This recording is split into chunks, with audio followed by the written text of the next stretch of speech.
लेकिन सीएम साहब ऐलान कर रहे थे कि हां कुछ 1000 करोड़ रुपया दे देंगे पुराने शहर के लिए। आपने जाकर कहा कि नहीं हम कर देते हैं पूरा। सीएम साहब ने उठकर कहा कि अकबर साहब पूरी वाइडनिंग हो जाएगी। सर 1980 से वाइडनिंग अभी भी पेंडिंग है सर। क्या आप बताइए, अगर मैं यहां खड़े रहकर अगर बात कर रहा हूं तो इस आंख से ना देखें कि एक मुसलमान खड़े होकर बात कर रहा है, नहीं, या मुसलमान के लिए बात कर रहा हूं, नहीं। हां मैं मुसलमान के लिए बात करता हूं, हां मैं पुराने शहर की बात करता हूं, हां मैं तेलंगाना की बात करता हूं, हां करता हूं मुसलमान की, इसलिए करता हूं कि मैं अवामी नुमाइंदा हूं, जिम्मेदार हूं। मेरा फर्ज है, मेरी जिम्मेदारी है कि जो कमजोर है, जो पसमानदा है, जो पीछे है, उसका हाथ पकड़कर उसको आगे बढ़ाऊं। ताकतवर का हाथ तो सब थामेगा, कमजोर का हाथ कौन थामेगा? अगर हम अवामी नुमाइंदे अगर कमजोरी को दूर नहीं करेंगे तो फिर और कौन करेगा? और आज अगर मैं बात कर रहा हूं मुसलमान को आगे लाने की, तो मुसलमान जब आगे आ जाएगा तो अगर कोई मुसलमान के पीछे अगर कोई हिंदू रहेगा, सिख रहेगा, ईसाई रहेगा, तो अकबरुद्दीन ओवैसी उस हिंदू, सिख, ईसाई का भी हाथ पकड़कर उसको भी सामने लाने की कोशिश करेगा। इसी से तो हमारे मुल्क में खुशहाली आएगी, तरक्की आएगी। एसआरडीपी के प्रोजेक्ट्स हो रहे हैं, कितने प्रोजेक्ट्स हुए हैं साहब ओल्ड सिटी में बताइए। एसआरडीपी सेकेंड फेज हम बोले, क्या सेकेंड फेज एसआरडीपी में क्या जो चंद्रायन गुट्टे के फ्लाईओवर्स का हमने जिक्र किया, क्या वो लिया गया? मिनिस्टर साहब ने वादा किया था, बजट में ले लीजिए। बजट नहीं साहब, मैं जरा बोलता हूं साहब, इसमें खत्म करता हूं। सर मिनिस्टर साहब ने वादा किया था।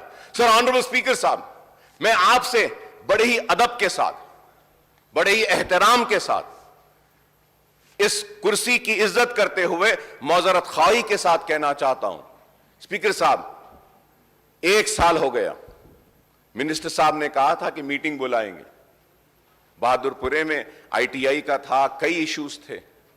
1 साल में क्या मीटिंग बुलाए सर?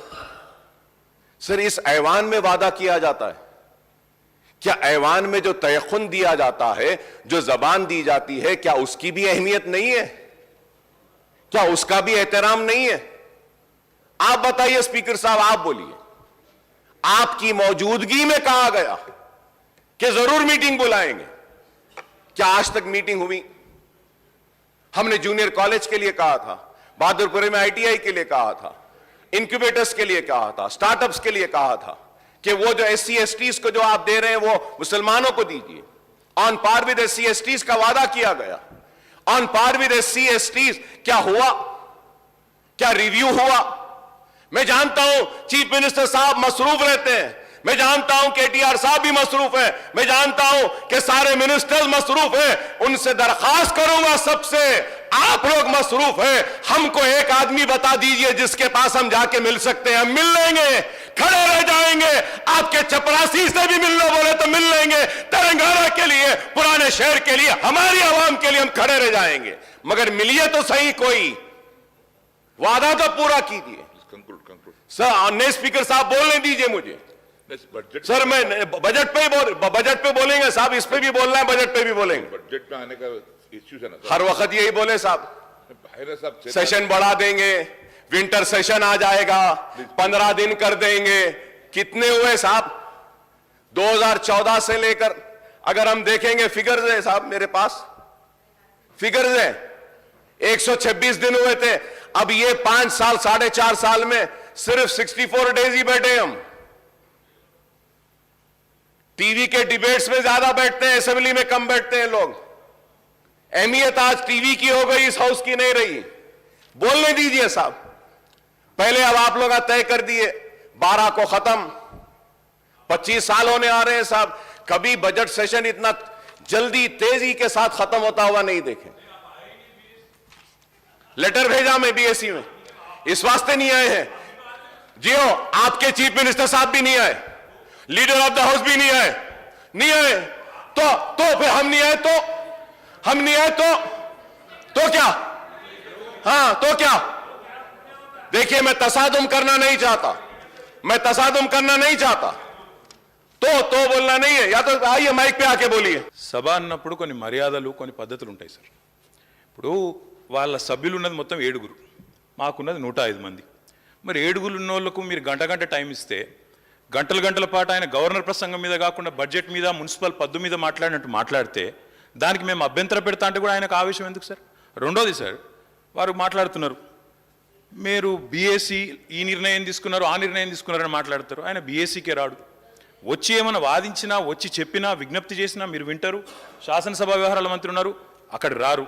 అక్కడికి రాకపోగా పైపెచ్చి ఈ టర్మ్లో అసలు అసెంబ్లీయే జరగలేదన్నట్టు మాట్లాడుతున్నారు. ఆయన మర్చిపోతున్నాడు ఈ టర్మ్లో 2 సంవత్సరాలు కోవిడ్కి పోయింది, అది మర్చిపోతున్నాడు కన్వీనియంట్గా. అంటే అధ్యక్ష మాట్లాడేటప్పుడు ఆవేశంగా గొంతు పెంచి గొంతు చించుకుంటే దానివల్ల ఏం రాదు అధ్యక్ష. చెప్పాలనుకున్న పాయింట్ చాలా క్లుప్తంగా పద్ధతిగా మర్యాదగా కూడా చెప్పొచ్చు.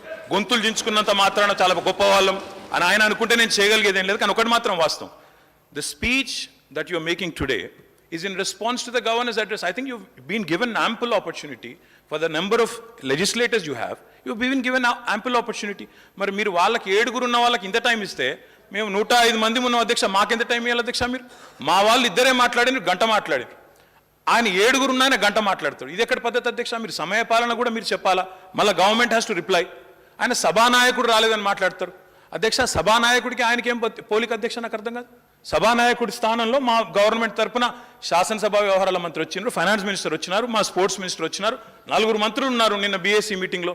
ఆయన రాకపోగా లీడర్ ఆఫ్ ఆపోజిషన్గా ఆయన బాధ్యత నెరవేర్చకపోగా పైపెచ్చి ఇంకేదో మళ్ళీ మీదికి వెళ్ళి నిందాపూర్వకంగా మాట్లాడడం మంచిది కాదు. मैं अकबर साहब से भी रिक्वेस्ट करता हूं, आप आज गवर्नर स्पीच पे आपकी सजेशन, आपके इनपुट, आपके जो भी कमेंट्स है आप दे रहे हो, उस बात पे गवर्नमेंट जरूर रिप्लाई करेगी. But to make sweeping remarks saying the government is not functioning, ministers are not available, ఇది మంచిది కాదు అధ్యక్ష, మంచి ధోరణి కాదు.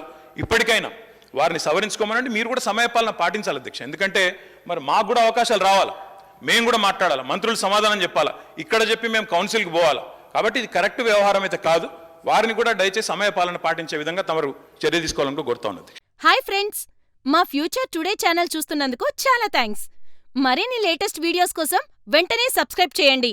అలాగే ఈ బెల్ ని కూడా రింగ్ చేసేయండి. మా లేటెస్ట్ వీడియోస్ నోటిఫికేషన్స్ అన్నీ మీ మొబైల్లో వస్తాయి. మా వీడియోస్ మీకు నచ్చితే లైక్ చేయండి, షేర్ చేయండి, నచ్చకపోతే కామెంట్ చేయండి.